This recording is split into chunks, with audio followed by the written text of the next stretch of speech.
बिस्मिल्लाहिर्रहमानिर्रहीम। मेरे सज्जनों, चढ़ते पंजाब लेंदे पंजाब नूं पप्पू पिजन क्लब वालों अस्सलाम वालेकुम। सर गल यह है कि दो बच्चों की असीं वीडियो बनाउण लगे हैं, दोनों ही फार सेल। जिस मेरे वीर भरा की समझ आ जान वो साडे नाल मेरे नाल राबता करो। जनाब पूरा पाकिस्तान कार्गो जेड़े शहर च कहोगे पहुँचा देंगे। अब बच्चे चेक करो, ठीक है, फिर बाकी दी गल्लां बाद च। लो जी पहला बच्चा जनाब ये खट्टी अख का बनेगा। खट्टी अख, काली नोक, खट्टी अख, चेक करो गौर नाल।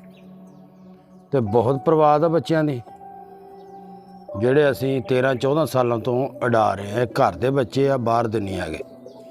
पार्क होंदे का शौक करो जनाब बच्चे दे, ठीक है, चेक करो गौर नाल।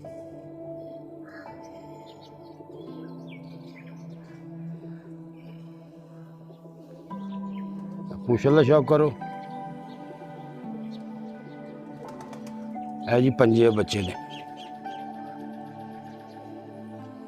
पंजियां का बच्चा वा, फुल गारंटी बच्चे की, दोवां बच्चों की, ठीक है।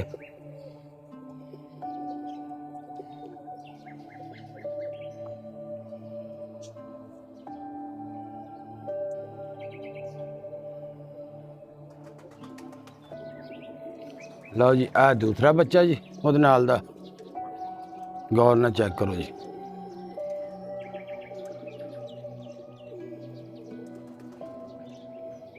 बहुत अच्छे बच्चे हैं और माशाल्लाह बड़े प्रवासी ने। आप पार्क होंदे का शौक करो जी।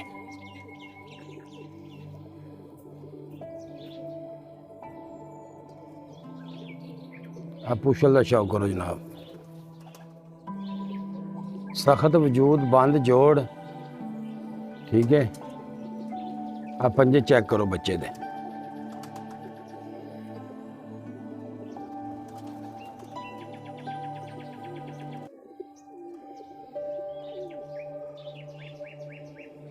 लो जी पहला बच्चा जी फिरदा टुरदा वीडियो चेक करो जी। है जनाब दूसरा, ये दो बच्चे है जनाब। जिस मेरे वीर भरा समझ आ जान वो साडे नाल राबता करो, ठीक है।